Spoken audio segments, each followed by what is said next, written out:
Bebaffe. Hey! Basama edition. Yes. Embozi Mukati anniversary. Basama edition. Hey! Bebaffe. Ania wakana. Yes. 29 December. Tugenda beera ku climax Makindye nga tuli neba Embozi Mukati. Never ibu. Tugenda okuba ekibooziboozi. Anti Basama edition. Basama edition.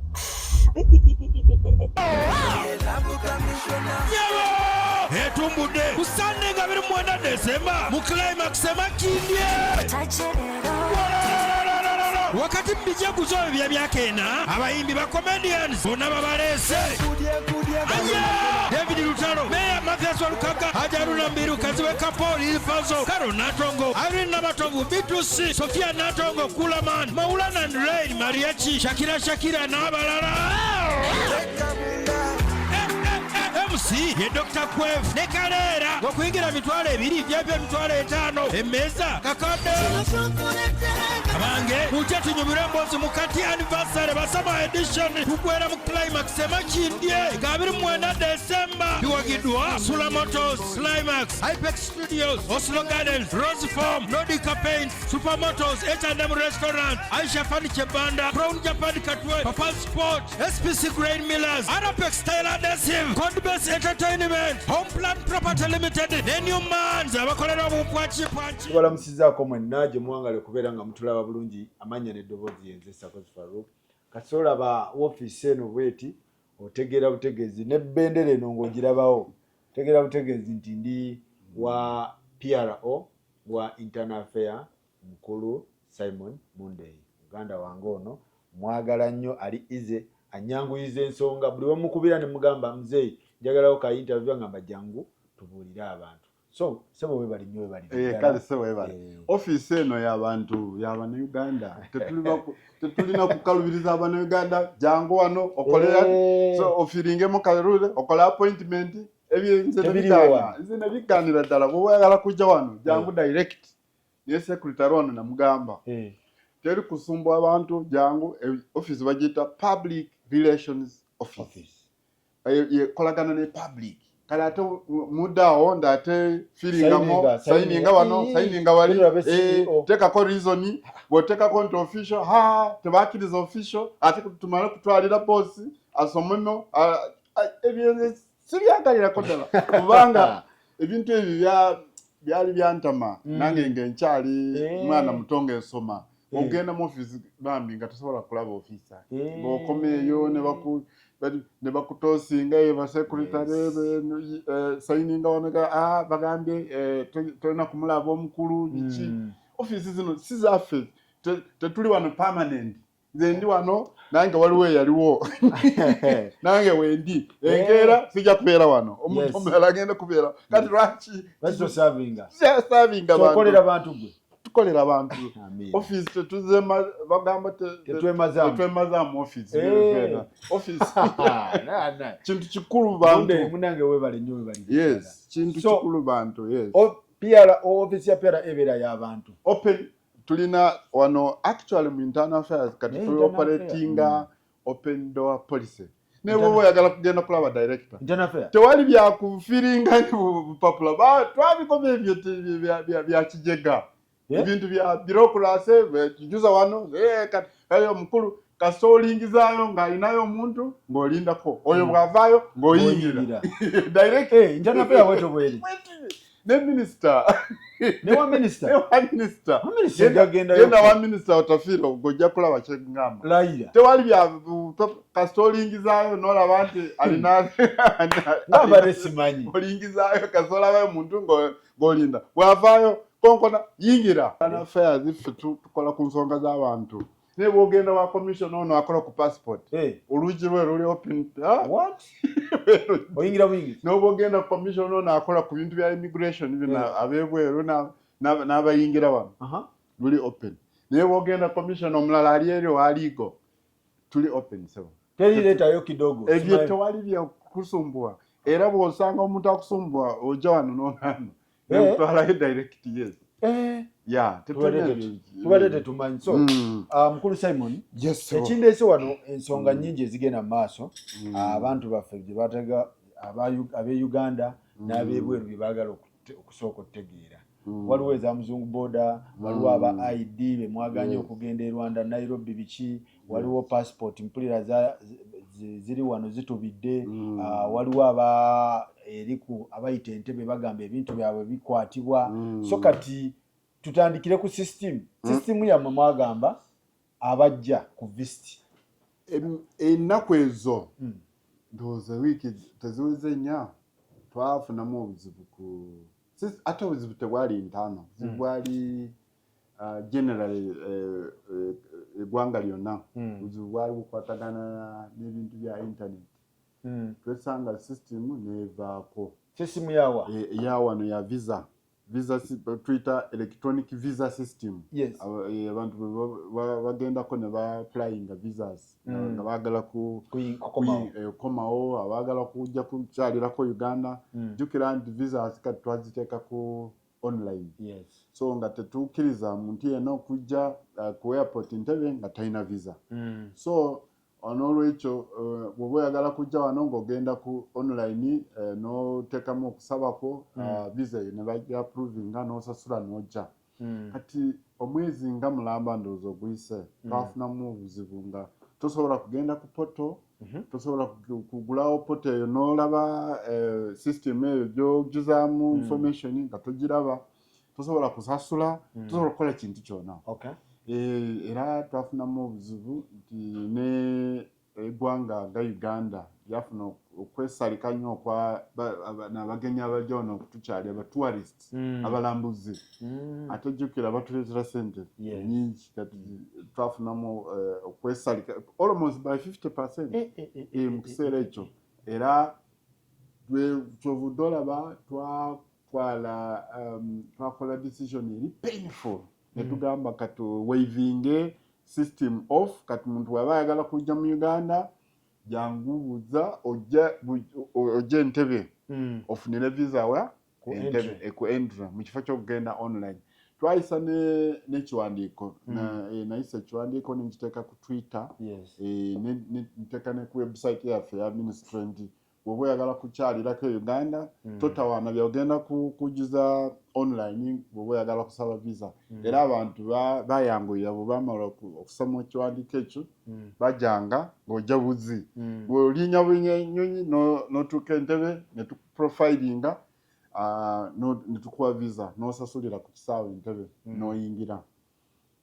Nga ekintu ekyaliwo ndowooza mwezi mulamba nga system kuba abantu baali bamanyi nti mugyewo sente za visa, you can just come and enter. Nedda baaba sente nga tezivaawo ng'ojja naye visa nga tugikwera Entebbe ku kisaawe, otuuka ku kisaawe ne tukuwa visa n'osasula $5 ng'okuyingira. Bw'omala okusasula ne tukuteeramu visa. Normally usually ebeera ku sticker. Netukubuuza ogenda kubeera wano ennaku meka, 3 oba emyezi 2 oba 3, netukuwa nosasula $5 n'oyingira.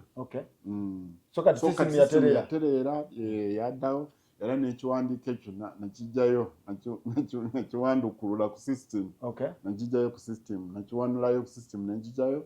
Kati bw'oba ojja ogenda online n'osaba visa. Era netugenda wano ku system netugyaprovinga. Tulina our staff abakola 24 hours kubanga nga bw'okimanyi tuli mu different time zones. Abeeri beebase ffeno tukola, eno twebase eri bakola. So tubeera n'abantu nga balina laptop zaabwe bano ba officers baffe batambula nazo wonna waali approvinga visa. Ne bw'oba ogenze ku system n'osaba visa saa 8 ez'ekiro obeerako ali ku system n'approvinga. Kitwala bbanga ki because oli osanga omuntu nga nafiiriddwa njagala nguze tiketi njagala kugira. Waliwo the emergency. Tekitwala n'olunaku. Olunaku lumu wegireyinga nnyo ndowooza ennaku nga 2. Ennaku 2 nga visa bajja approvinze. Okujjako bw'eba eddireyinze nga waliwo obuzibu waliwo abantu asaba visa tataddeko host ogenda wa tataddeko reason payment ye teyiseemu ebintu ng'ebyo naye kasita osasula bulungi n'otutegeeza wawogeraga booking ya hotel n'oteekako ticket n'olaga nti ngenda kutuuka wano mu Uganda ntambule ngende wano nsule wano mbeere wano Uganda nayo bitambula bito ne Uganda. Yes, Uganda mulowooza ffe tetulina mateeka. Olina okuteekako tiketi. Tiketi eno erina okulaga nti bw'oba oze olina okulaga nti olina obusobozi bw'okubeerawo wano olina ssente ezigenda okubeezaawo. Baani abagira visa nga bayingira kategole y'abantu ki? Because we need to know. Abaina green card like USA, abaina passport zitali za Uganda, abaina za Uganda. Waliwo countries ze tuyita visa prone. Visa prone. Countries ezitusasula visa. Countries ezo ziri visa prone kubanga naffe tukikola reciprocal. Ndi bwe tuba tugendayo naffe tusasula. Okay. Kakati bw'oba bajja eno nabo basasula. Naye waliwo countries eziri visa free to Uganda. To Uganda. Naffe bwe tuba tugendayo tetusasula. Countries ki ezo nga wolaba Malaysia. Malaysia tuyingira buyinzi. Hong Kong, Cyprus, Ireland nayo. Yes, tetusasula visa ogenda Ireland. Kyokka ogisaba naye tosasula. Tusasula. Kati Malaysia ogifuna otuusa eri. Malaysia olinya bulinya watosaba na ku system olinya bulinya n'ogweri ne bakukoneramu n'oyingira. Kuala Lumpur n'otawanyika. Ezo countries nga bwolaba Singapore kweri? Singapore kweri? Yes. Singapore is a beautiful country. Yes, very nice country. Genda wano mu Africa tuna Mozambique yatwegaseko juzi countries bwezito nga Kenya, Rwanda, Congo, South Sudan ezona ugenda bugenzi visa free ezo visa free kakati visa prone UK, US kubanga naffe bwe tugendayo batusasuza. Okay. So naffe bwoboja olina okusasula. Kati nze ndi muna Uganda born here but ndiye mbeera eri. Kati kisinziira ku passport gy'oli nayo. Okay. Bw'obeera ne passport ya America ffe tuku-identifyingira ku passport. Kasoba nga olina passport etali ya Uganda katugeze olina passport ya UK. Tukubalanga muzungu mu British. Kati olina okuteekamu okusabako n'osasulira visa n'ojja. Naye waliwo abalina dual citizenship. Yes. Citizenship ebiri kasoba nga olina katugeze ya America ne Uganda. Kiba kitegeeza olina passport ezibiri mu mateeka okkiriza okubeera kusitula passport bbiri. Kakati bw'oba ova America ojje Uganda. Bw'oba ova America ovaayo ku passport yo ya America ne bakukoneramu ndo exitinze ovudde America system nekukiriyalinga. Bw'oba otuuse wano Entebbe n'ojjayo eye Uganda n'oteekayo ne bakonamu nti ono Munnayuganda akoze ki? Ayingidde. Ati bw'oba oddayo America okwata passport eya America gy'owaayo Entebbe ng'ogenda America. N'ekyokka olina okuba nga olina certificate of dual citizenship. Abo kiba kitegeeza kubanga bw'oba ogenda America bajja okusaba visa.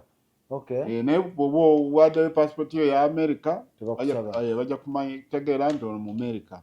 Ng'ogenda gw'otuuka eri ate ng'owaayo eya America ng'oyingira. Kati certificate of residence eyamba ki? Certificate of residence eba ekuyamba wano eba ekuyamba certificate of residence tuyamba baani bano abagwira ababeera wano.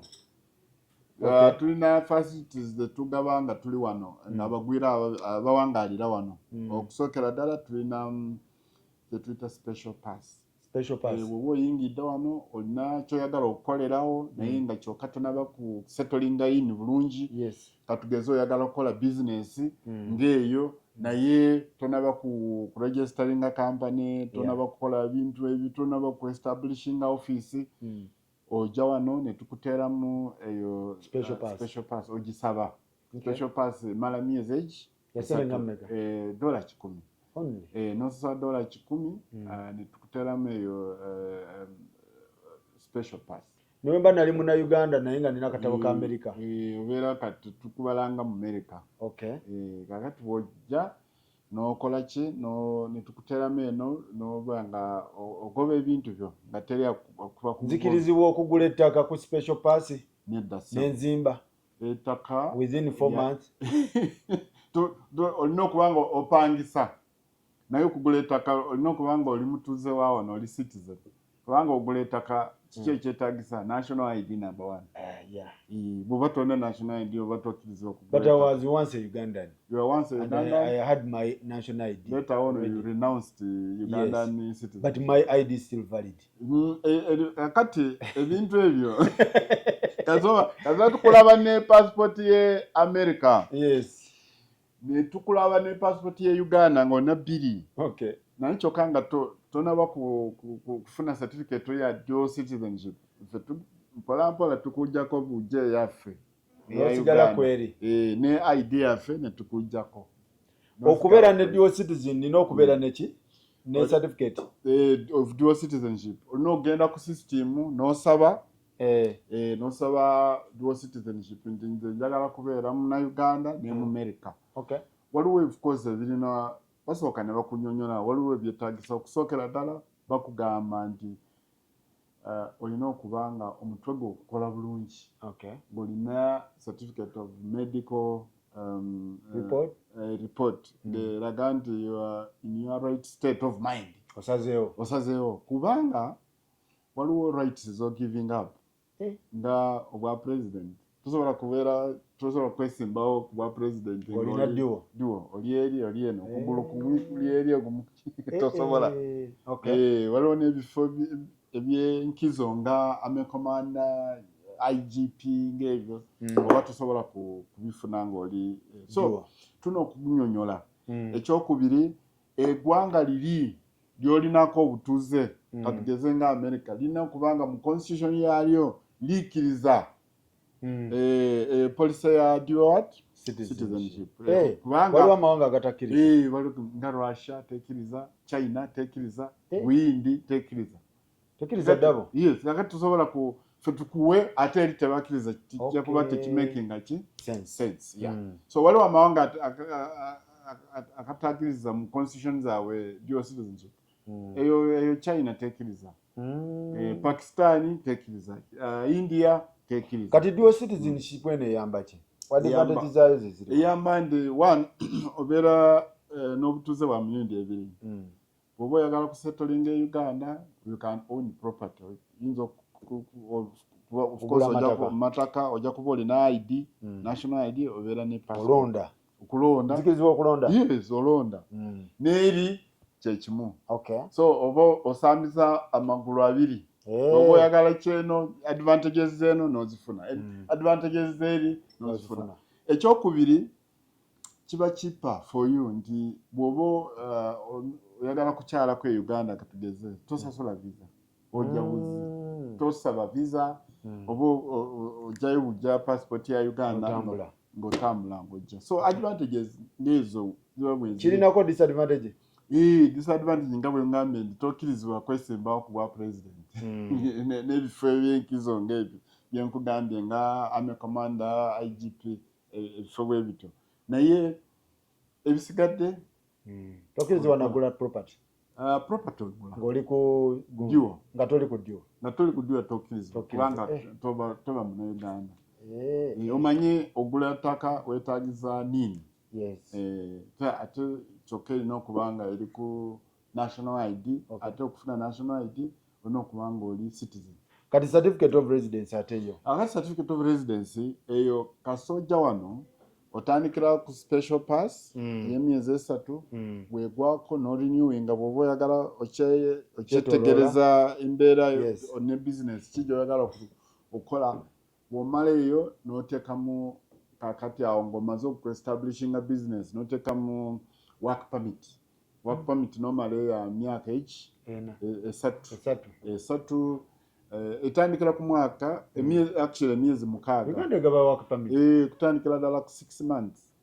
6 months mwaka 2 3 kati wobeera wano katugeze emyaka nga 10 ng'oli ku work permit nga tukusanze oli mutuuze mulungi obaddewo bulungi walinawo contribution kyokoze oyambye abantu ng'abo abatalina mwasirizi ng'abo Musanyu Babies Home oyambye communities n'ozikolera amazzi amakubo ng'ago ogamba ng'ogaseeko ku ggwanga nga waliwo ky'ogaseeko ku ggwanga osaba certificate of residence. Certificate of residence advantage gyerina ku work permit ekulimitinga katugeze Sarkozy Farouk okolera company ki Gospel Live Gospel Live Media isn't it kakati oba olina work permit oba okolera this media only kutande n'ogenda media endala katugeze waregisteringa mu work permit yo Gospel Live ate netukuzanga mu next media tukukwata tukuvunana tokkirizibwa kolera next media oba n'okubanga permit kubanga elimitinga to this ate certificate of residence yo eri open kasi ofuna certificate of residence okola wona woyagala. Certificate of residence running for how long? Normally etandikira ku myaka 5 10 like that negenda kufuluma n'okuyingira bulungi nnyo tekulimiting nga oyingira n'ofuluma. About work permit etandika ku 5 years negenda ku 10 then life waliwo life nabeera wano life ngali kusatu waliwo yangamba bamu emyaka 10 is it possible? Myaka 10 zibeera ku dependent pass yo niyo facility endala dependent waliwo ebya mirundi ng'esatu waliwo katugeze Faruku wasiza omukyala wo nemugenda ebweru nemuzaaleyo omwana katugeze America omwana bw'aba azaaliddwa eyo ajja kuba mu America afune passport ya America kati bweba mukoma weno omwana oyo ojja kumusabira gye tuyita dependent pass nga kudependinga ku gwe parent we because it's not a Ugandan oba maama we up to the age of 18 nga atuuse okutegeera kubanga lwaki tugamba nti up to the age of 18 lwakuba nti alina okwesalirawo kubanga okwesalirawo nti does he want to be a Ugandan or the other that's why we have to do it nga amaze okutegeera obulungi emyaka 18 so dependent pass eyo bateekamu emyaka 10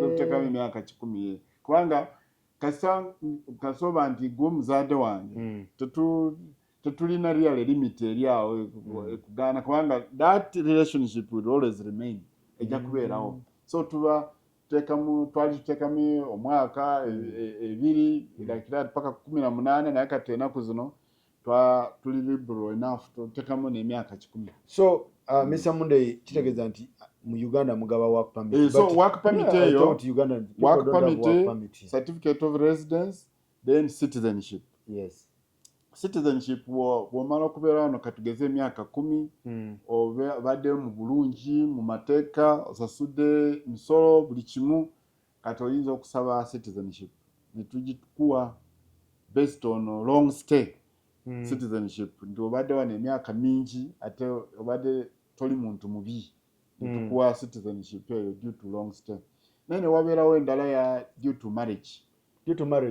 bw'oba owasiza omunauganda ng'obadde naye mu mateeka for 5 years legally married for 5 years and above osaba netukuwa citizenship eyo according to marriage yes kakati newabeerawo endala eri certificate citizenship due to long stay endala due to marriage endala due to investment no waliwo twita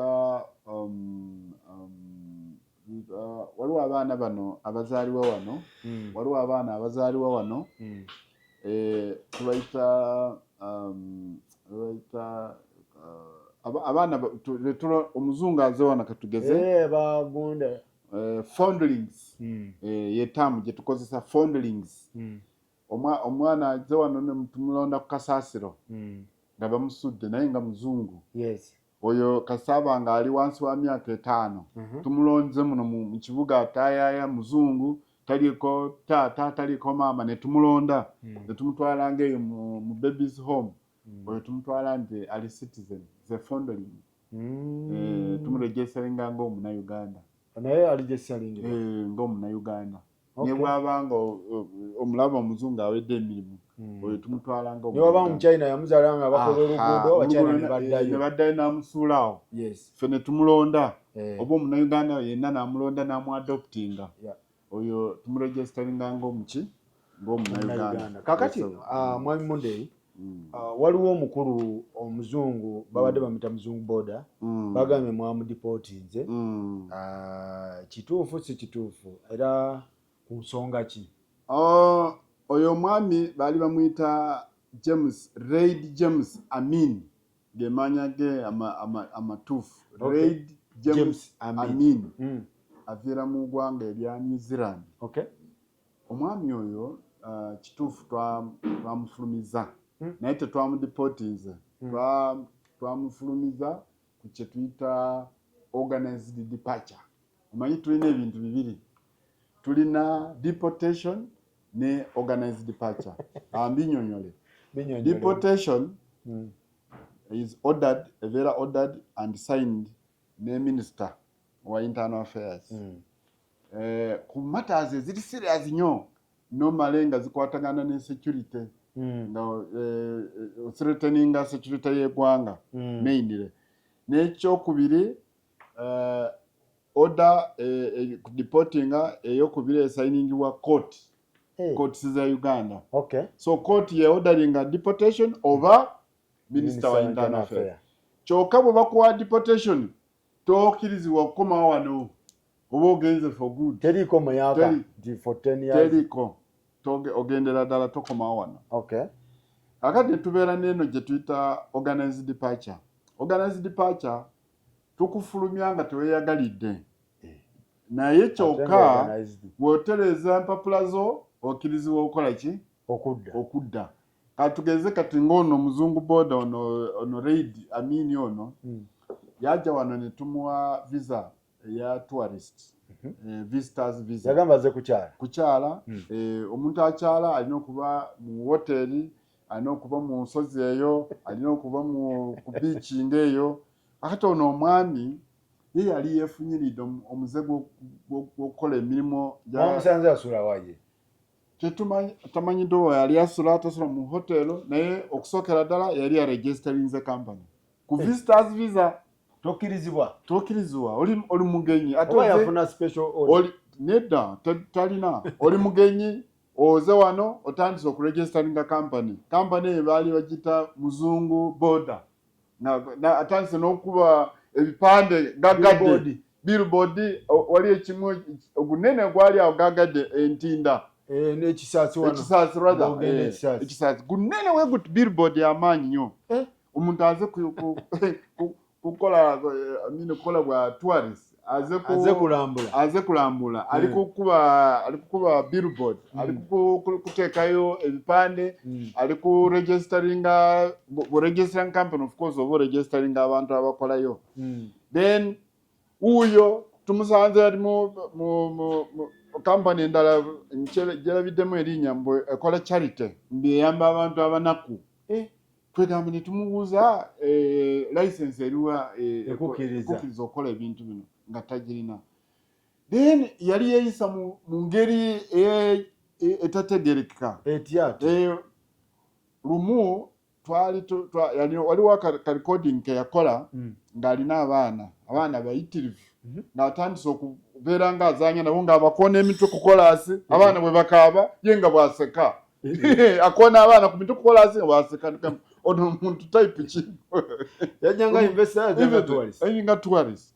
Uyo eri mu kyalo oba side ze oba mu east eyo yasanga omukyala asitudde amatooke uyo agamuggyeko asitudde omukyala agezaako kumugoberera amuggyeko ettooke lye ng'amunywegera amabeere omukyala omukulu omukyala n'anyiga n'ajjayo omutwalo gumu n'aganyuja n'agumuwa mukyala n'asanyuka oba yali azannya comedy yali akola comedy we content yali akulyatinga content naye yali takirizibwa okukola ebintu ebyo ekyo si reason eyamuleeta wano wuyo atandise okwogerera government nga government spokesperson ali eyo alimu enkuba yali etoonya ayimiridde mu nkuba mu industry area abuulira ensi nga Uganda bwerina pothole nga Uganda bwe flooding kwegamba Uganda si ensi yokka flooding enkuba weba etonye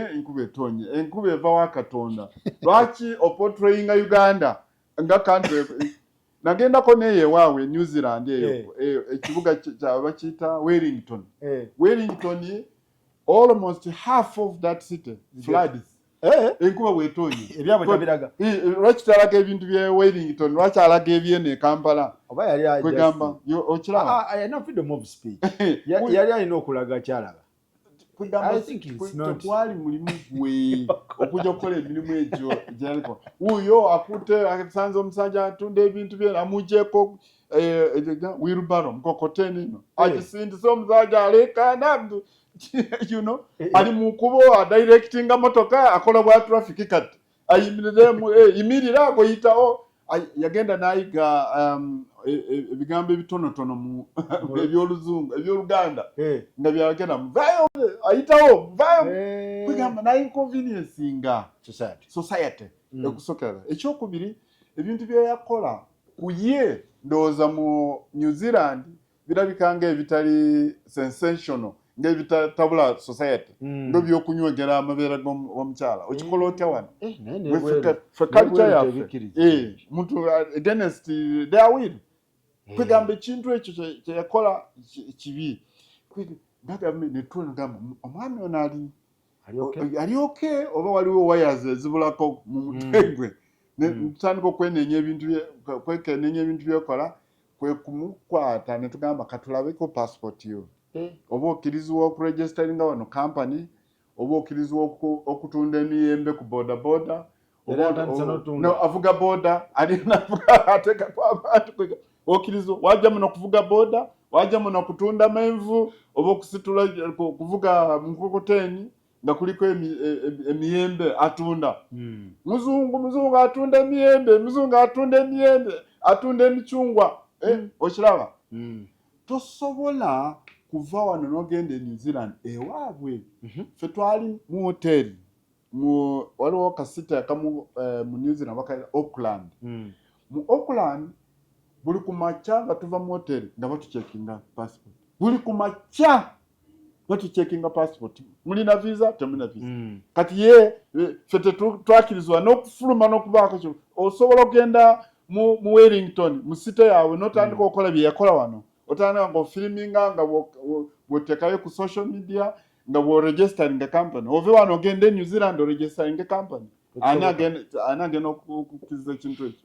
okusookera ddala ffe twali ba tourist naye nga passport zaffe tulina okuzibeera wano guide yatugamba bw'oba ofuluma hotel ward olina okuba ne passport bw'olekayo passport oyinza n'okusibira mu nkomera olwo olunaku waabwe akati ffe newaffe awatali freedom akkiriza okugenda n'afiliminga floods enkuba ng'etoonya tosobola kuŋŋamba nti enkuba bw'eba etoonya wansi tewali mazzi wana kuba dry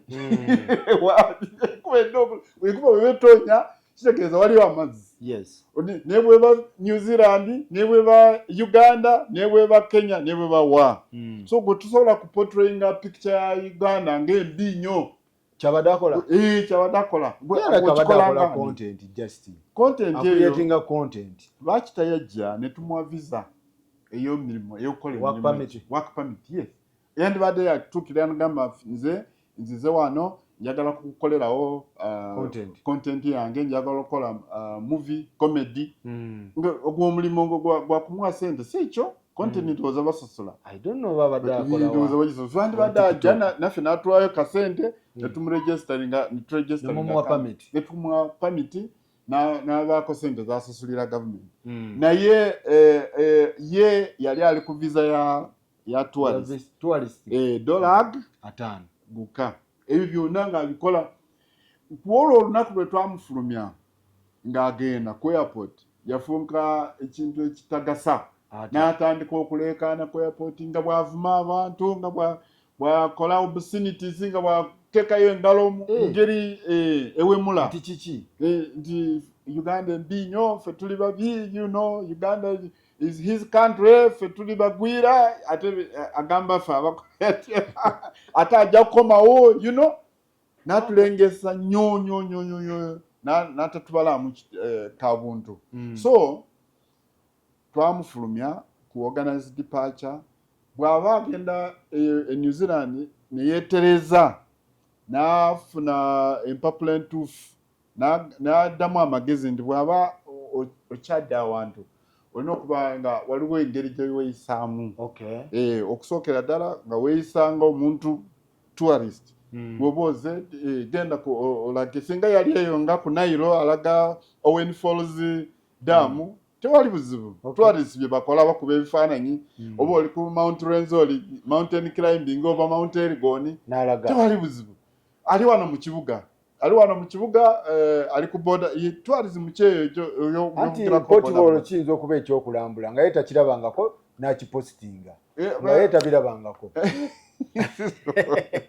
so nga yalabanga kyakulambula kubanga ebintu byakola singa yali njagala kwebaza Abannayuganda actually tuli bantu abali peaceful nnyo tulina eddembe omuzungu najja n'atujeregera wano ewaffe n'atandika okukuba abaana emitwe ku kolasi n'atandika okunywegera abakyala ku mabeere osobola okukikola eyo n'okomawo wano bakusiba sexual assault so kati mwamulimuvinze tetwamudipotinze twamulimuvinze bw'anaaba atuuse eri ne bamala okumuteekamu empisa you can come back ku mpapula entuufu akomewo tumwekeneenye atubuulire nti kakati nze njagala kukola ki njagala kukola comedy anti kyakufunamu sente ogwo mulimu so applying visa asasule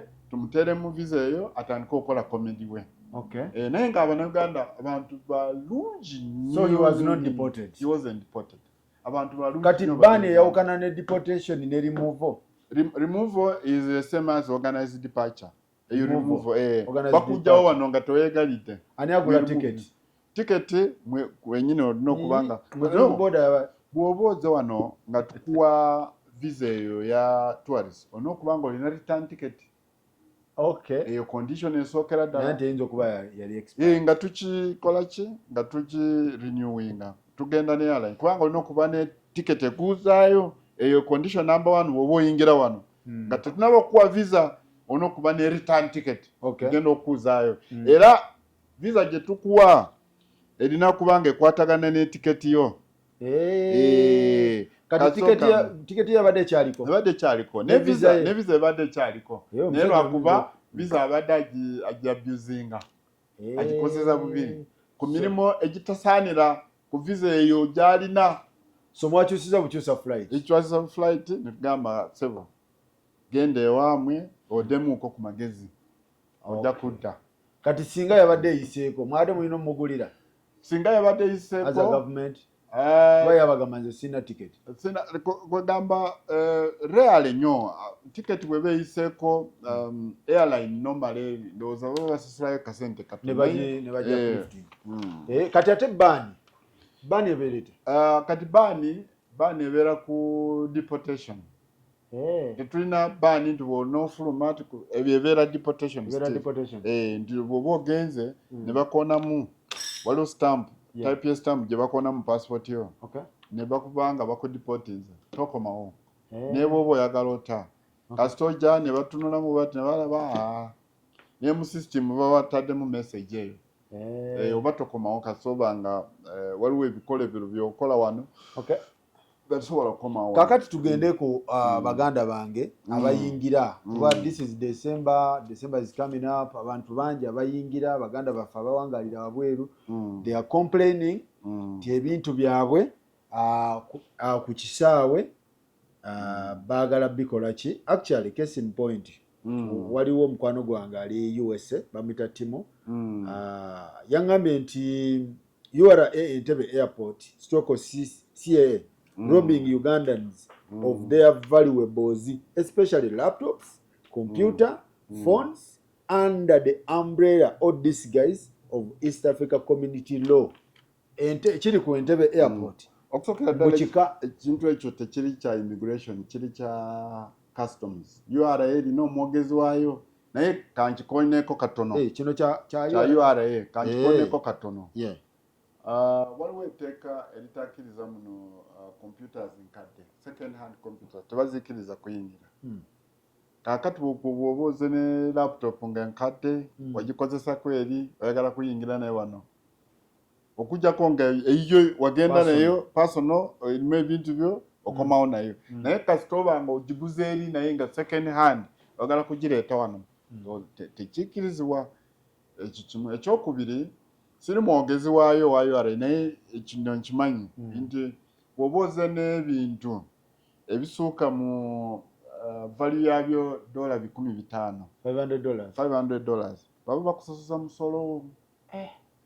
Katugeze amasimu nga kujjako ng'olina agakoko kute mu ngalo okozesa naye kasojja n'esimu nga 8-10 value yago ng'eri above $500 oba olina okusasulayo omusolo gwekito. Kaakati immigration tekolagana nnyo ku bintu ng'ebyo. Ffe tukolagana n'abantu baganda baffe ba URA customs bakolagana n'ebintu. Ffe tukola ku bantu. Bw'oba otuuse ffe tukola ku gwe nga Farouk. Ebintu by'olina URA nekola ki? Yebisotinga yebuhandling. Temuhandlinga bundi value. Tuhandlinga abantu URA nehandlinga ki? Bintu. Ffe tulina abantu leeta passport yo olina visa tolina visa yingira ne tukuwa visa. Tetuli concerned ku bintu by'oba ozze nabyo. Kati eba mandate ya nonya kati ba customs. Ba customs. Nonya ba customs. Nonya ba customs. Nenda nonya ba customs. Then waliwo omuganda wange era ali bweru ya passport ye yaggwako naye okudda ndowooza ekintu ekyo kikiri aligemuko. Passport abeera side chewe. Ali mu UAE. UAE passport yaggwako. UAE kyangu nnyo. Kyangu. Tulina passport office. UAE tulina passport office eri Abu Dhabi. Passport office ekola buli kimu. Ogendayo no applyinga ne bakujjako n'ebigalo fingerprint n'osasula ne bakolera ne passport. Passport kugamba information gye bakujjako UAE ejja wano ne bakola passport ne baziprintinga ne bazisindikayo ne bagikuwa. So tekyetaagizayo kujja eno. Agende bugenzi Abu Dhabi kuva Dubai kubanga nakitegerako nti waliwo Abannayuganda ababeera Dubai ndowooza walinga 2 hours drive kuva Dubai okugenda Abu Dhabi. So ndowooza omuntu ateekemu ka transport ako kuva Abu Dhabi okugenda on appointment oba Dubai. Osooka n'oteekamu of course no applyinga n'okola appointment. Kakati on the appointed day n'olinya motoka n'ogenda Abu Dhabi. So obeera Dubai kuba yabadde ayagala waliwo bifo nga Sharjah waliwo awo space ziri Abannayuganda mwe bali. Gendayo mu Emirates ezo ziri 7 Sharjah n'endala with. So naye nga office eri Abu Dhabi. Waliwo oli era ne contract yaggwako ne passport ye naye neggwako. So kati what is the way forward? Agati bw'aba ali mu bwangu ayagala kukomawo si kyekyo yes agende bugenzi ku office ku embassy bamuwe ekipapula ekyo bw'aba tayagala kulinda kukolerayo passport bamuwe ekipapula ekyo kigula $3 gya Uganda emergency travel document bamuwe bamuteekako ekifaananyi bamukubireko akomewo waka passport ajja kugikolera wano. Era bw'otuuka ku airport ekyo kipapula kisigala awo omulimu gwakyo gukoma ku airport kuyingiza wano ku airport n'okireka awo n'oyingira oli mu nsi yo kati toweetaagiza okuba nga olina passport. So n'ojja wano ne tukukolera passport ng'omaze okuteekamu okusaba ng'osasudde n'okusasula. kyaplayinga kuba ibokoba all people in the diaspora. All people in the diaspora. Kasitoba ngolina emergency passport ekubuzeeko kyokka oyagala kukomawo mangu nga tosobola kulinda passport genda ku embassy. Okitegedde ku embassy ya Uganda. Naye waliwo countries nga tetulinayo embassy. Naye ng'ofunye obuzibu oyagala kukomawo mangu okola otya? Genda ku passport office y'eggwanga eryo. Okay. Okitegedde? Yes. Katugeze oli Serbia. Tetulinayo embassy Serbia. Kyokola ofunye obuzibu oyagala kukomawo mangu genda ku passport office of the Republic of Serbia. Okay. Obanyonyole bajja okuwa ekipapula kikkirizibwa international. Naffe wano tukikola. Kasi omuntu ajja wano tourist ne bamubako passport naye nga eggwanga lye teririna wano embassy. Ajja wano tumukolera ekipapula. Kiri one way. Just kikutwala waka. Kuyingiza waka kyokka. Tewali walala. Si ugamba nda kati bwe natuuka e Dubai ate nina okuvaamu ne kubekwawo neewunzikemu awo e Dubai. Olina okubanga direct home airport. International kiri allowed. Okay. Mateka, yes. Yes. So yenna osobola okifuna kipapula ekyo nogenda ku Ugandan embassy. Exactly. Then abagenda e Rwanda abagenda e Nairobi bagamba ID zaabwe zaggwako naye ate mubalemeseza okuyingira. Mu Rwanda ebagoba ne Nairobi ne Kenya ebagoba n'ensezi ID tezikyakola. What is the problem? 2014 nzijukira ekisange kyali kya minisita wano eyafa may his soul rest in peace. Aronda. General Aronda yali wano nga minisita. Ye ya popularizing ekintu kya national ID. Ye yakitandika actually. Yatuteekako nzijukira nze banteeka side ze Karamoja. I headed that region ku bintu bya registering abantu ku national ID. 2014 naye twagendayo nga tugenda ku radio ku TV nga tubunyisa enjiri ya national ID registration. Naye abantu nga batuvuma oluvuma.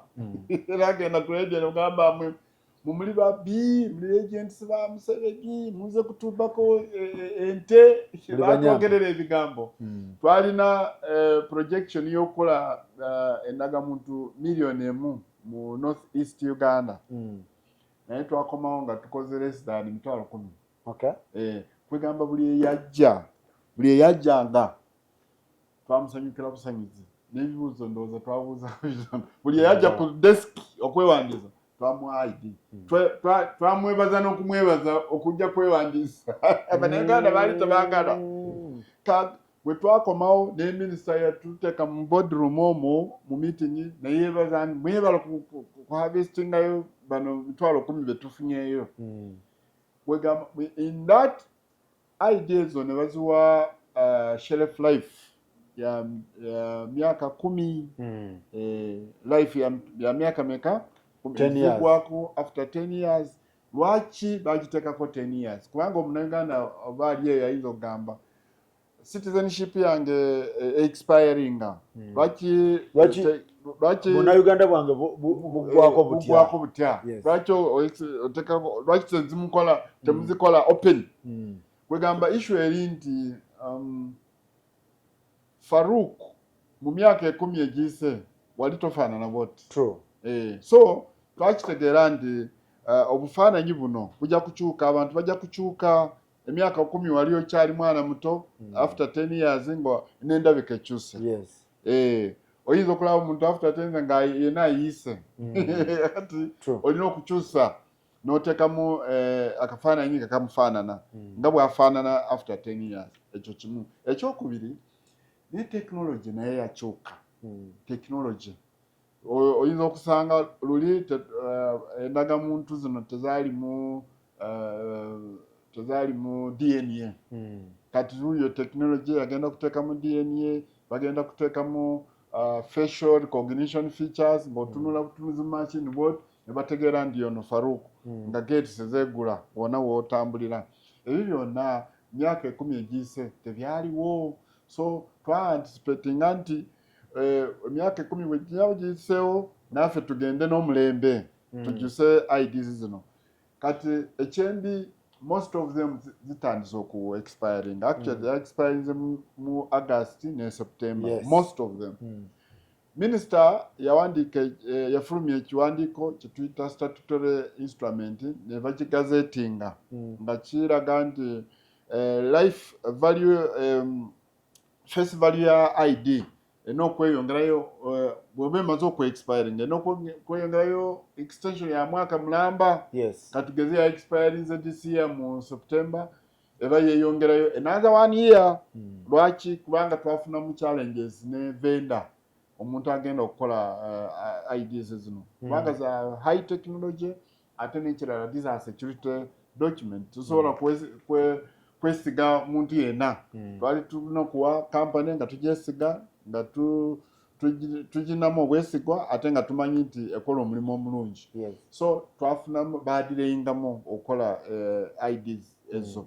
So kyovudde olaba ekiseera kyagenze okutuuka ne zi-expiringa nga tetunaba okukola ki kuzirenewinga. Naye kati tuli set era mass enrollment egenda kutandika. In fact yatandise mass enrollment ya national ID.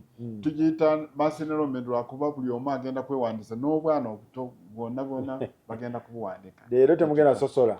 Bagenda kusosola. Tugiyise mass enrollment. So juzi nga minisita amaze okuyisa ekiwandiiko ekyo abantu ne tusuubira nti bannaffe ab'e Kenya bajja kugendera ku ekyo ekiwandiiko kiri gazetted n'ab'e Rwanda kubanga tulinawo entegeraganya nti bw'oba ogenda e Rwanda oba e Kenya tolina okugenda ne passport kubanga these are our brothers and sisters. Owaayo buyi national ID ng'oyitawo. Naye twasanze nti abantu bafunyeemu obuzibu nti tebabakkiriza okugenda ku national ID nga especially expirinze. Ne tulaba nti statutory instrument eno eya minister ekola wano wokka. Kubanga omunaakenya togenda kumunyonyola nti oyino eno ID ya expired naye minister yefulumya ki takimanyi na kukimanya okujja maybe ng'okisitudde takimanyi.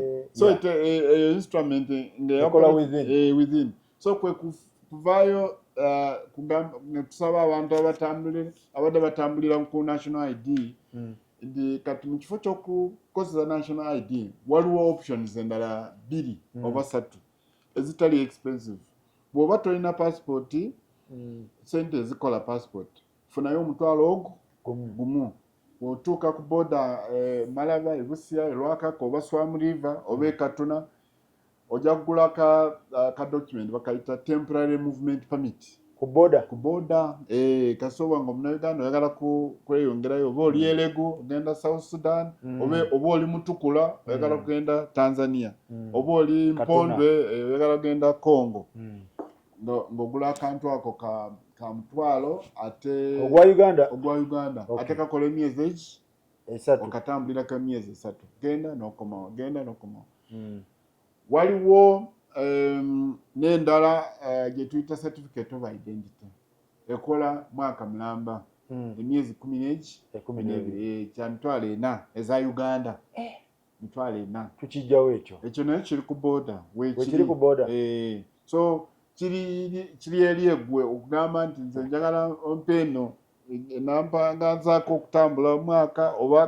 kano ak'emyezi 3 so obwo weebuli ku border. So kitegeeza buli afuluma nga alina expired ID alina okukigula kubanga kati obuzibu buli countries naye kati dire yali yammwe kyali wammwe ffe tetugandangako ku renewing ID eyo dire yali yammwe kati ate dire yammwe mugifudde responsibility yaffe kati dire yaffe mukikasikidde ffe kwe kugamba nti ebizibu bino ebitebeereka bibeerawo okiraba ebizibu bino tetwategeera nga gavumenti nti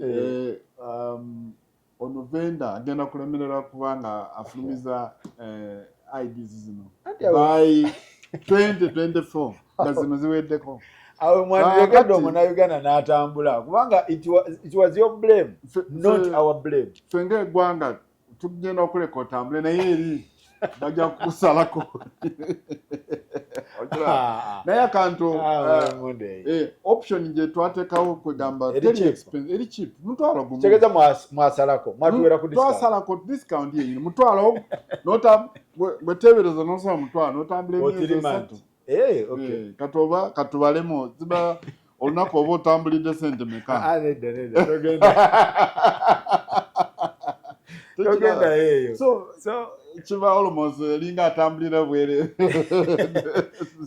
okay so kati tebatya abasuubuzi abakola ki abatambula ne bana bagendera mu basi bonna kila muntu ne wobo ogenze mu basi ne wobo ogenda kunyonyi nga bakwa CIA eyo kano akalala kano ka TMP temporary movement permit tekakola kunyonyi wobo ogenze Entebbe agulayo kana ak'emitwalo 4 kano ka CIA okay asoba nga olina akafaananyi no kakasante oli muna Uganda nga bakakuwa ku kisaawe Entebbe so abo bakitegedde abayita ku boda kati waliwo passport ze nawulidde ze mulina ze mutubidde nazo what is the problem era bannanyinizo bakole batyo zifuna tulina system eno ya passport system eno woba oze wano woba omaze okusabako online osasula nekuteeramu noteekamu okusaba olunaku lwonna okugirako wano era bw'oba oze wano ekisingira ddala obukulu bwekubuuza obubuuzo obutonotono just okuverifyinga nti oli muki oli mu Uganda ne bakukolera passport naye twesanze nti passport eziwerera ddala mutwalo nga gumu kitundu ogw'abantu most of this abaana abato ba minors passport zino bazadde baabwe bazisaba nga bazisabira abaana naye kyokka bagenda ne bakola nsobi nti mu kifo ky'okuteekamu details ezikwata ku mwana katugeze Farouk osabidde mutabani wo passport ate n'otuuka ku system n'oteekamu erinnya lyo mu kifo ky'okuteekamu ery'omwana n'omala ate n'ogenda n'osasula n'okusasula okitegedde yakikola atya mu kifo ky'okuteekamu erinnya ly'omwana atalina birth certificate ye birth certificate weeri naye ng'omuntu ataddemu ate erinnya erirye eriryo mu kifo ky'okuteekamu erinnya ly'omwana ono omwana ye applicant wa passport so eyo zifane mistake ebirala ono taqualifyinga kufuna passport yaki ya diplomatic kyokka asabye ya diplomatic ageze n'asasula n'esente abo nabo weebali muzibaddiza abo oba tezipoteya system ebe ziridde esente zino URA ebawa ezibaddiza naye otambulamuko katono kubanga olina okuwandikira commission omulimu gwa URA okukuŋŋaanya sente si kusasula sente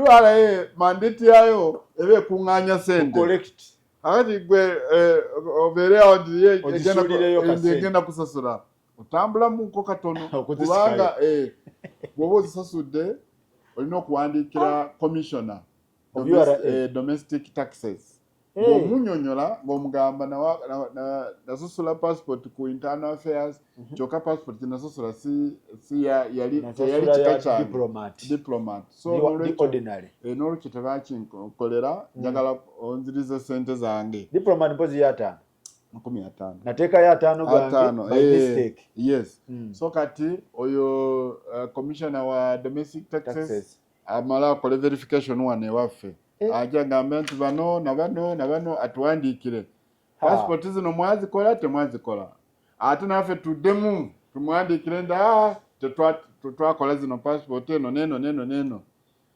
n'amala na sente ezo ndowooza ne bazikuteera ku account yo naye kitwalamuko waliwo kigoye weezinga mpola sikyangu nga bwe nkugambye URA eyanguyirwa okukuŋŋaanya sente dani okusasula sente mandate yayo esika naye kuzita kibaamuko obuzibuzibu kitegeeza ojja ttambula so ekyo tuvudde tusaba bannayuganda babeere beegendereza nnyo nga basaba passport zino. Bw'oba osabidde omwana passport teekamu information ya mwana, erinnya ly'omwana, kubanga kati omwana oyo yasaba passport waliwo information ey'abazadde gy'oteekamu oteekamu ne letter of consent ekkiriza omwana okufuna passport. Toteekamu ate information ate yiyo amaanyi anti wano ku biragiro mugamba applicant kati ndowooza nalowooza nze applyinga omwana ekyo naye nga tugezezaako nnyo okuyigiriza applicant y'abaani yaba omwana passport y'omwana gw'omujjuliza kati gwobeera nga broker passport ya mwana kuba broker tasobola kugamba ateekeko agage kasa nze ndi ku system kanteekeko amaanyi agange. Kati mwami Munde lwaki temukolayo emu endagiriro eri mu Luganda endala eri mu Luzungu nekyanguyiza abantu nti ebibuuzo ebiri mu Luganda wano abasobola okujjuza mu Luganda ne bajjuza application ne abasobola Oluzungu ne bayita mu Luzungu. Ekyo nga bw'omanyi ekyo kiri kyetaaga system change configuring ebyo n'oteekamu Oluganda naye tukirowoozaako nnyo. But Oluzungu teri complicated kubanga ne mu Luganda omuntu anaakola mistake eno mu Luzungu ajja kugikola ne mu Luganda kubanga mu Luganda wayo ngamba applicant bamuyita batya mu Luganda applicant asaba ate gwe sigo ojuzaamu kubanga agamba nze asaba n'oteekamu the same ojja kukola mistake yemu kubanga so it's not about the language. It's about understanding okutegeera nokitegeera bw'osabira omwana oyo passport oli kumusabira omwana oyo therefore asaba ye omwana sigwajuzaamu form. Kati zino passport mwali muzifulumiza mwali temunazifulumya? Tosobola kugifulumya. System eno eri very sensitive. Bw'obeerako ebirumira obeerako ekintu nga sikirambulukufu nga system tekkiriza passport zibeera stuck. Kati balina kukola ki? Because abamu bali eyo balowooza bintu bitambula. Kati balina okukomawo wano mu room 29 batereze ebiwandiiko ebyo then passport ijja kufuluma. How do I know that my application was rejected? Ku system kuno ennaku zino tulina check status. Ogenda ku mukutu passports.go.ug ojja kusangako wansi abayitawo check status ng'okakirikingako nga kakubuulira nti passport yo kuliko ebintu ebi bisatu. Okusookera ddala kayinza okugamba passport is ready, genda oginone. Kawandiikako ekigambo issuance 1. Waliwo najjuliza ku mukutu issuance kitegeeza passport yo eri for issuance, genda oginone eri ready. Ekigambo ekyokubiri deferred means passport yafuluma oliko obuzibu. Teyafuluma deferred because of some problem. So n'olwekyo jangu ezo zonna ziriko deferred. Ekyokusatu kiriko kigambo ki eriko ekyokusatu kuliko those bibiri ekyokusatu nkirabidde mu rejection oba yemuli deferred. Muli deferred ojja kujja wano bakubulire ekizibu ekiri ku passport yo kiriwe kiti na bwekiti. Ekyokusatu actually nkijjukidde processing. Under processing ebeere okay. Ebeere okay naye ng'ekyali mu system etambula naye ng'eri okay. Tenaba kufuluma naye ng'eri kuki eri in course, it is being processed. So kati balina kuddawa balina kujja ku office balina kuddayo ku system kujja wano ku office ku room 29 bw'oba mala okucheckinga ne kulaga deferred come naye bwe kulaga processing olindako bwe kulaga issuance ogenda Kyambogo Yes, okay. Kati bajja by appointment oba no ojabuzi wano ku room 29. Okay. Ojja kola bw'oba oyingidde ku gate anolaba abatudde awo. Room 29. Awo ku veranda waggulu awo. Bevo abalina ebizibu bya deferred. Kati baganda baffe aba diaspora bano tubayambe tutya?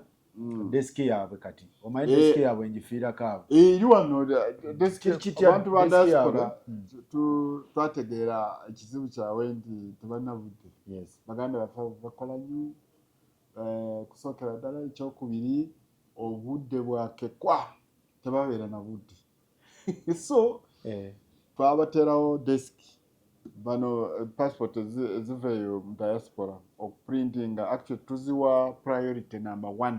Really? Yes, kasi passport ejja wano omuntu ali America, omuntu ali Canada, omuntu ali UK passport zebasindika kuveeyo zisooka kuprinta. Zisookako? Yes, kuprinta kubanga twakitegeera nti omuntu ali eyo ebweru document yekka emuyamba emu-identify nga yeki the passport.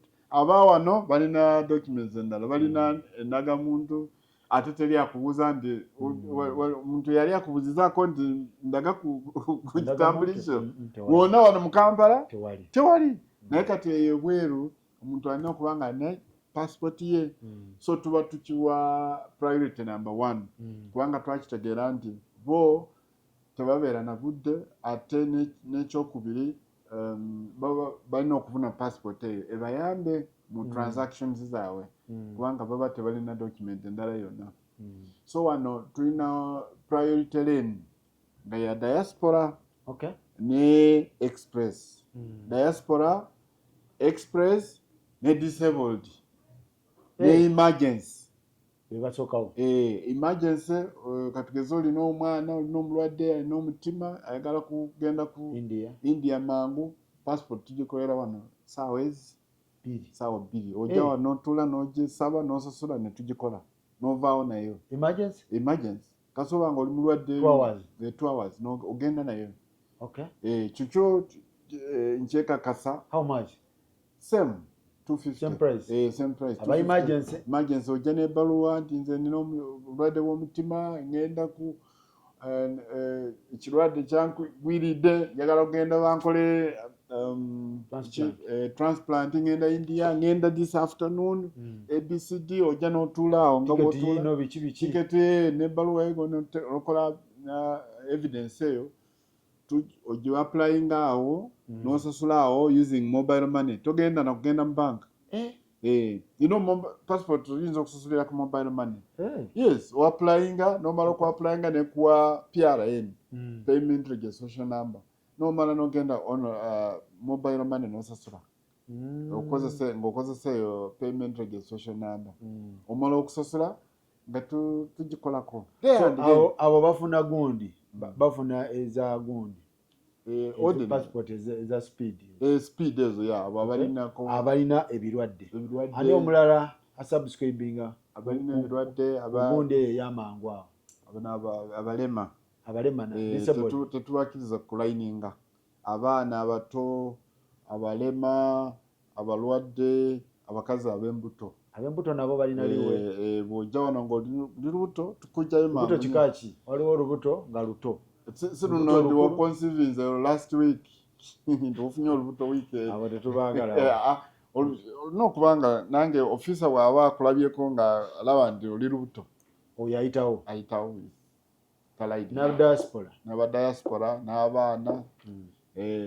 Kati waliwo oli yakola mistake ku ndagamuntu naye nga ate details of passport ziri okay naye nga ayagala renewinga passport so science akyali awo. Akati ennaku zino bwe tuba tukola passport especially ku renewal ya passport tukozesa document eriko primary data yeriwa ye national ID kuliko damage tukusaba n'oddayo mu NIRA n'ogitereza kubanga yeyo kati ennaku zino bwe nkulaga wano nza okulagako wano n'olaba system ya NIRA ID nga kuliko kagundi ka error sifuna passport tofuna kubanga tukola ki indako tulabe nga biwanvu awo kati nkuteerako naye already nalina passport yange olina passport naye nga eriko era eri ku ID eriku ID yes naye bw'oba oyagala kukorekitinga katulabe wano kankuteeremu eya mutabani wange ankuteeremu eno eya mutabani wange nagenda munira munira eyo ono mutabani wange kati labayo munira information eno yanira information eno ya passport zino okubanga zikwatagana nira system ya nira ekwatagana nende nene yes eno nira eno passport olaba n'ebifaananyi yes kino kya nira kino kya passport application so bino okubanga bikwatagana naye already nalina passport yange ngeri okay just ID kubanga kati twagala kuharmonizinga documentation wano mu ggwanga nti passport ekolagana ne ID ekolagana ne passport ne drivers permit ne drivers permit bw'oba tolina information eri ku national ID gye bagenderako so kubanga tukimanyi nti national ID ye primary source of information yes ye mupikingako exactly ati n'abantu mukiwulidde abali eyo bwekityo osooka n'ogenda munira n'otereza nti kitwala budde nnyo you think kasobango providing the information gye beetaaga lwakuba nti ffe abanayuganda twagala ebyamangu wangu tobudolaba abafere batubbye nnyo kubanga omuntu ayagala kyamangu jangu eno nkuwe passport mu ssaawa emu kino ne bakunyaka sente ogambe nira omala gagendawo otyo n'okafuna naye nga kitegeeza information mwagala kukola information ng'etaalinga gy'olina wano amanya gennina wano gegali wali eri wano mu passport office yeri mu nira yeri mu drivers permit yeri mu URSB yeri mu kitongole ekirala kyonna ebintu nga bikwatagana so kati America mwagitereza Bungereza Canada wa baganda embassies mwazitereza watu asimbayo kwogera ngamba nti mugenda kulisha polinga actually twateekayo staff abapya mwakyusa yes mwakyusa wana twakyusa Canada twakyusa America mwakyusa abandi bambassador baki no ba immigration officer abakola ku bintu bya passport specifically ne visas yes bonna mwabajayo twabajjayo okujjako owe China akyaliyo kubanga yagendayo late naye abalala bonna Copenhagen London Washington Ottawa Pretoria mwakyusa ne America yes Washington so kati bitambula bulungi nnyo tambula bulungi nnyo yes America bange bagaana edda mwabaseera embassy office emu no akati mu states 5 twafunye ebyuma waliwo ebyuma bye twafunye ebyuma bino tubiyita mobile enrollment kits kati kyetugenda okukola kati nti ofisa waffe owe Washington yagenda okutambulanga mu states katugeza agenze California n'abategeka abe California for 1 week afune center bwe bakuŋŋaanira then n'abakolako n'amala n'agenda mu state endala Texas ng'eyo naye n'agenda bitandikadde bino ebyo biri in pipeline tukolako kati tukola configurations wano so ekyo kubanga especially abe America bebadde baraisinga complaint eyo nti ekintu kya passport nyo kiri very expensive okusookera ddala bakola ki bateeka mu sente nyingi omuntu avudde Boston n'ateekamu tiketi oba olukaaga n'ateekamu ne hotel so kiba expensive so kata kitwa government of course ewuliriza abantu baayo netuwuliriza kati ye yetadde mu sente netufuna tuyita mobile enrollment kits so officer waffe yagenda government yegenda kati okuteeka mu sente okugenda mu state ezo Okay. So katusubire nti mugenda mutereza diaspora. Nyo. Services. Kubanze ndi ku services. Ate abantu abo aba diaspora tubagala nnyo. Bwe nagendayo mu US okusooka tulina okuba respect bakola nnyo. Omuntu omu alina emirimu ng'esatu abantu tebeebaka bakola. Feno Uganda tulimu abantu abo. Nalaba omuntu ku makya kuva ku ssaawa 2 okutuuka ssaawa akolera ssaawa 8 paka ssaawa 10 n'agenda n'akola n'akomawo okunaaba ssaawa 11 n'agenda n'akomawo ssaawa 6 ekiro n'anaabako awo ndowooza n'apinga mu ssaawa nga 2 8 ez'ekiro ate n'agenda negamba these people work. They work. In fact omuntu ali eno nga bakusindikidde sente ng'omuntu ali mu diaspora n'akusindika kasente ke tokalya kola kyayagala Katonda ajja kukolimira kubanga abantu bakola bakola nnyo ate mwamunde go balabyeko zimbalabyeko nze mbeerayo nali Canada nena abantu Bannayuganda engeri gye bakolamu ne Canada kyekimu Canada kyekimu London kyekimu America naye America bakikamba bakola nnyo bantu baffe bali so very hard working. So please naye omuntu abeera awo n'agamba nti Bannayuganda banafunze mutumye bantu bakola naye muwongere service kubanga akasente gye bakajja mu butuufu nze ndabayo wala ne services tubulaba omayo osanga omusajja nga emmotoka ye engoye n'engatto biri mu mmotoka akyusa mu mmotoka n'addayo n'agenda eno tebalina budde bwa leisure teri kyovuga olaba kati ebintu nga yuna ekyo kiseera kyokka omuntu kyafunako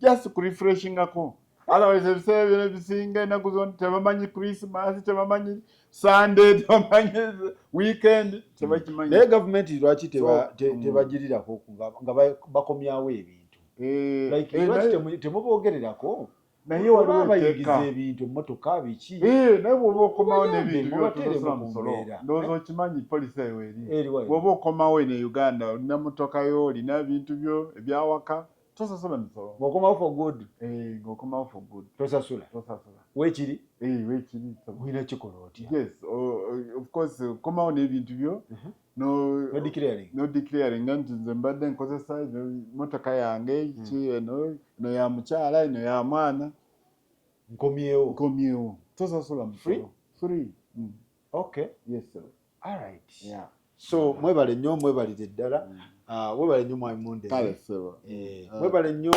mwebale ddala tutugenda kusukkawo wano tubatumiddeko mwenna ab'omu diaspora abaawa mwenna banaye mwebale nnyo mwebalire ddala Muzungu Border it was an organized departure not deportation. He was not deported. Yes. So Muzungu Border, you can reorganize yourself and come back. Yes. Uganda has no problem with you. We bagamba aba internal affair. So bwe kityo bwe kitambula tugenda kusukkawo mubeere bulungi.